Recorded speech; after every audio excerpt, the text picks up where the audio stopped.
Do you like MHA? Yes? No? Maybe? Well, I'd assume you do if you clicked on this video. So, if you guys are hyped for the brand new series on the channel, then I'd go ahead and hit the noti bell to be informed of when the second installment and the future installments of this series drop, considering I'm going to be dropping a brand new part every day with no break, seeing as the grind never stops. So, enjoy. Hey Ross, sauce it up.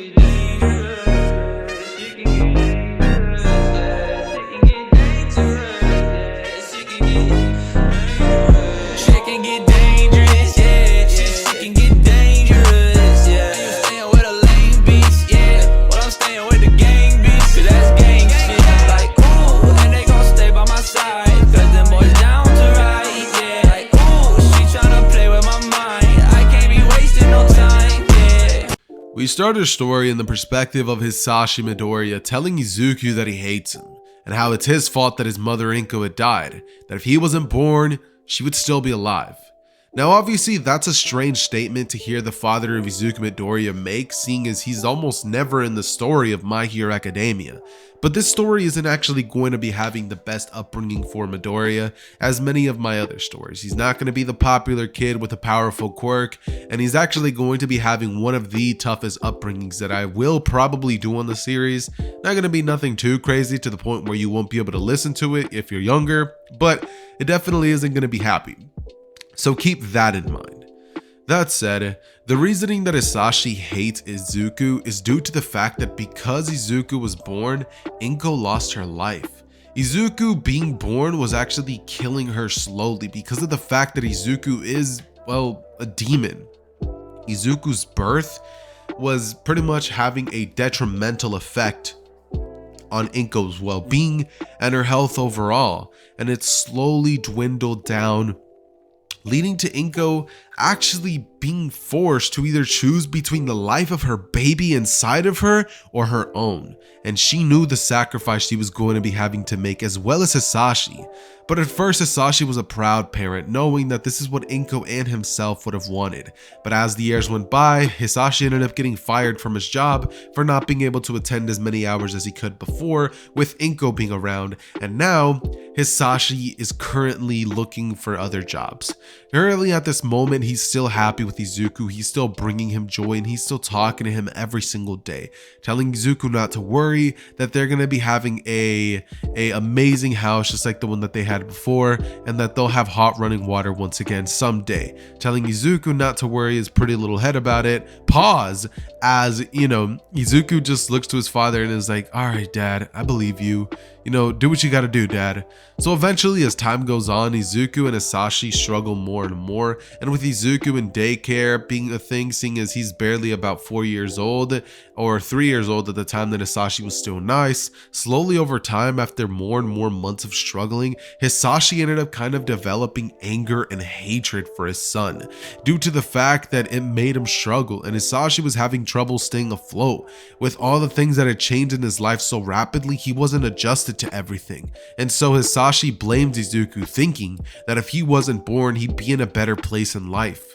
So what did Hisashi do? He ends up telling Izuku that he's going to be taking him to a nice park, and that Izuku won't have to worry about things anymore. Izuku looks to his father and thanks him, and he goes off to get Izuku a Happy Meal from Mickey D's, right? Izuku goes, he gets his little All Might action figure, and he's feeling happy. What could possibly go wrong? At this current moment, Izuku didn't even live in the same neighborhood as Bakugo, so he hasn't even known of his existence, and so Izuku is pretty much just going through life aimlessly, trying his absolute best to pretty much just be, happy with his dad. They're having a good day, and suddenly Hisashi tells Izuku that, they're here. Izuku looks outside the window and sees this strange orphanage place, and he's like, hey, what are we doing here? Hisashi looks to Izuku and tells him to get out, and Izuku looks back at his dad asking what he means. Isn't he gonna get out with him? Hisashi tells him that ever since he was born, he's made his life a living hell, that he hates him, and that this is the last thing he was gonna do for him, telling him to get out now before he has to force him out. Izuku suddenly opens the door to his car and with tears in his eyes would forcefully get out, as suddenly minutes would go by and the lady inside would take Izuku in. Izuku would now be inside of the doorstep of an orphanage and now was being forced to live among other orphan kids. And keep in mind, these kids already have established groups and friendships, and they don't just want to welcome this new kid because that means more competition. If you really think about it, being in an orphanage is just competition on competition, and that's how these kids are viewing it. Not to mention that this kid has a powerful quirk. They're trying to do their best to keep this kid down. So Izuku would live the first couple of his years being alive, being shunned. And now Izuku is in an orphanage getting picked on by being called names and being pushed aside by all the other kids who want to establish their superiority over Izuku, claiming and thinking that if they make other people think that they're superior to him, then everybody will like them more. But that's not how everybody else was viewing things, and so Izuku slowly started just pretty much developing this understanding for how life was going to be from now on. Understanding that it's better to just stay quiet and not do anything than to use his quirk that he can barely control to fight back, because Izuku knows that he has a powerful quirk, and he was told by the doctors themselves that if he was to hone this strange quirk of his, he could one day become a very, very powerful hero, saying that Izuku has a ton of potential and that someday he's definitely going to get the chance to realize this said potential. That said, this goes on for about 3 years, and Izuku just gets used to it, obviously knowing that he's probably never gonna be adopted, because at this point all the kids in the orphanage are used to calling him a demon, telling him that he's worthless, telling him that he's nothing, and the name Deku would have even been created for him. And as badly as it hurts, everybody would pretty much be against him. Eventually one day when Deku was 7 years old, it would all be too much for him, and it's this day that Izuku would actually be kicked out from the orphanage, the only place that he has for shelter, because the other kids were actually picking on him and beating him up on this day way worse than usual. Now obviously, Izuku's used to the name calling the shoving, but these kids were practically beating him and leaving bruises on him. It was not okay. So Izuku lost his temper. And then everything just went blank to him. It was as if his primal instincts took over, and Izuku began to essentially begin beating on these kids, showing his demonic wings.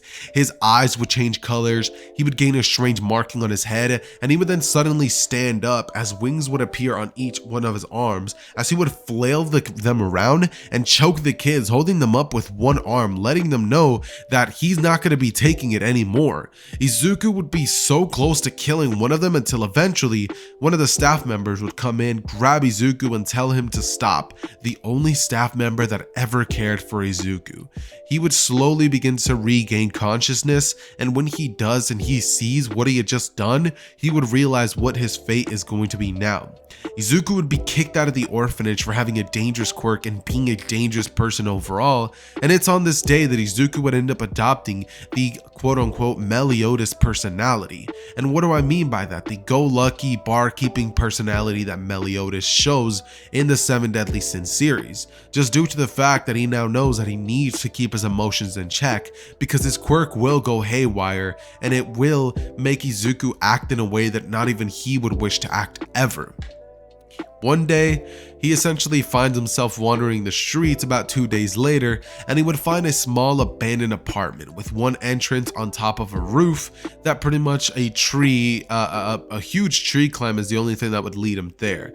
Only ludicrous people would try to break into that place because it was at such a high place in the city, and nobody would have really tried to get there just due to the fact of how difficult it would be to actually get there. So Izuku, knowing this, would begin climbing that tree and fail a couple of times, injuring himself, but his resolve would be too great, and eventually he would make it inside. Now keep in mind, Izuku's about 7 years old, but he has to live here because it's either this or the streets, with nobody helping him because heroes were supposedly gonna come. Or at least that's what everybody would tell themselves when they would see this quirkless, or sorry, not quirkless kid, but this helpless kid on the streets. Everybody would simply think, a hero will come, a hero will come. But the hero never came, or at least, not yet.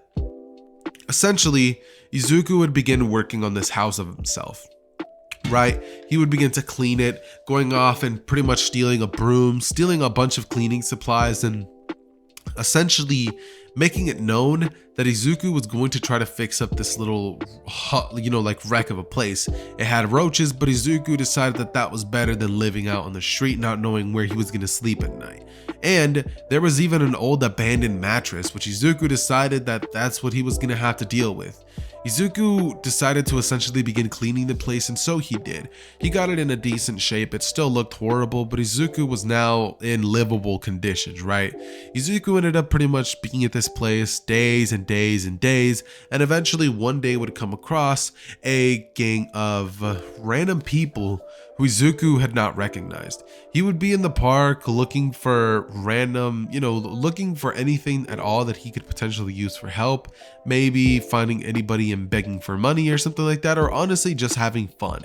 Izuku was just trying to play for one of the first time in years. And Izuku was suddenly approached by these gang members, right? Which would essentially offer Izuku a job and money, because Izuku will now essentially be part of this gang of criminals, which essentially are going to be using him to pretty much move around the goods, if you know what I mean.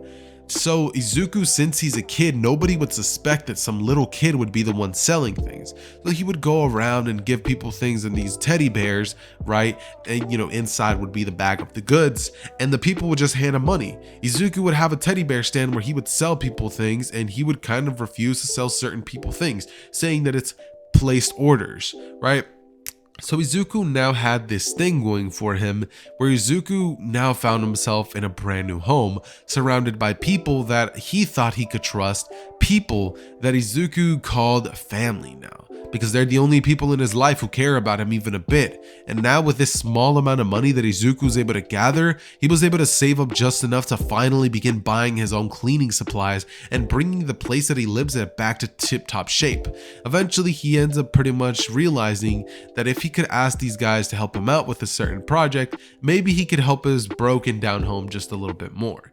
He would ask them to pretty much, instead of paying him, maybe help him paint the inside of his house. And they laugh at him and telling him that they're not there for manual labor. They pay him, not the other way around.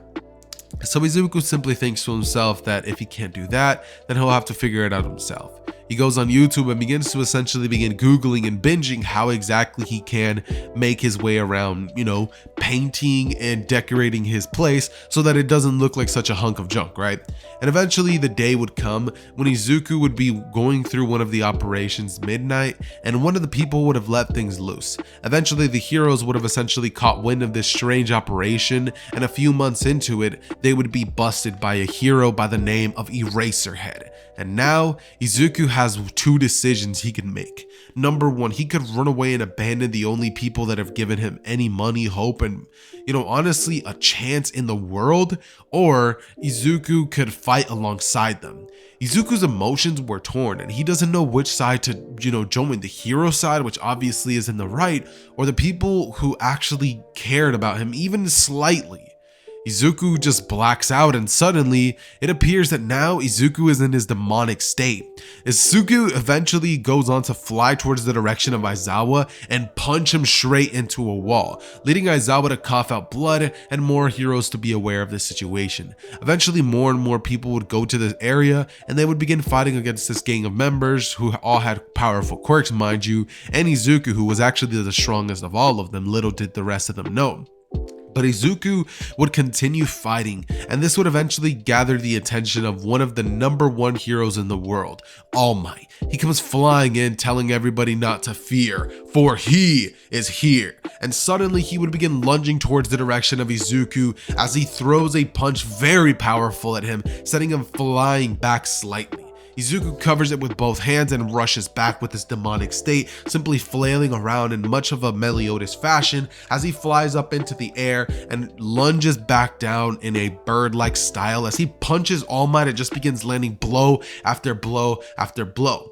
All Might grabs Izuku by the arm and then punches Izuku's face so hard that his arm literally lets go of his body. And All Might, after seeing what he had just done, would immediately be sorry for it, but Izuku's arm would come flying back onto him as it reattached to his body, and Izuku just kicks All Might away. Suddenly, we then have Aizawa restraining Izuku with his scarf, and All Might coming in only to land the finishing blow, which would knock Izuku out temporarily, mind you. And then they were finally able to restrain all of the other remaining villains. It's at this point that Izuku would find himself in a different location than what he was used to, and when he wakes up, he finds himself inside of a jail cell. Izuku doesn't remember what happened, his memories are hazy, but Aizawa's standing before him with All Might right next to him playing good cop, bad cop. I'm pretty sure you guys could assume who's the good cop. Obviously it's Aizawa. I'm just kidding. It's not Aizawa, but you guys know what I mean, right? Aizawa's gonna pretty much talk to Izuku and ask him what he was doing affiliated with those criminals. Izuku goes on to say that he had no choice, that that's the only way he could have made any money. A kid like him alone on the streets doesn't have many options when nobody's willing to give you a job because you're too young and no hero's willing to help you. Aizawa, after hearing this come from the mouth of Izuku, just simply looks back at Izuku. Just has these dead eyes and this expression that just tells 100 stories. Looking at Aizawa, he tells him that it's all fun and games to have so many heroes around, until eventually so many heroes are there that normal people begin to think that only heroes can solve problems. Izuku looks to Aizawa and tells him that ever since he can remember, he had been beaten down by life, and these were the only people who gave even a slither of care for him, that all Izuku has were them, and that's the reason he was affiliated with them. That's how he survives. It wasn't a matter of what he wanted to do, saying that while he admires heroes, they only cared for him, and they were the only people in his life that he could count on. Aizawa, after hearing this from Izuku, would look to All Might, as All Might would pretty much begin saying that that's a sad story, but he could have came to the heroes directly. Izuku would say he tried. He went up to some flame hero who just pushed him aside and said to get lost, and All Might immediately recognized what that meant. Suddenly, Aizawa would see a bit of a resemblance to himself when he was young, just sad and uncaring, because now Izuku, even though he had that personality of happy-go-lucky on the outside, this was how he truly felt, and Izuku now suddenly was hit with just jail time, so now he stopped caring. Izuku suddenly looked towards the direction of Aizawa and asked, so what happens now? He's gonna rot in jail for the rest of his life? He doesn't care. At least now he'll have consistent food on the table, somewhere to sleep, and maybe might be able to make some friends in there. Aizawa looks to Deku and says that maybe not. Maybe there is hope for him yet, saying that there was a lot of potential with Izuku's quirk, asking him what that was, saying that not even he was able to turn off his quirk, and that he even managed to give All Might a run for his money. But he's unsure. He asked the kid what he would be willing to do for a clean slate, and Izuku would look back to Aizawa as he simply says, anything.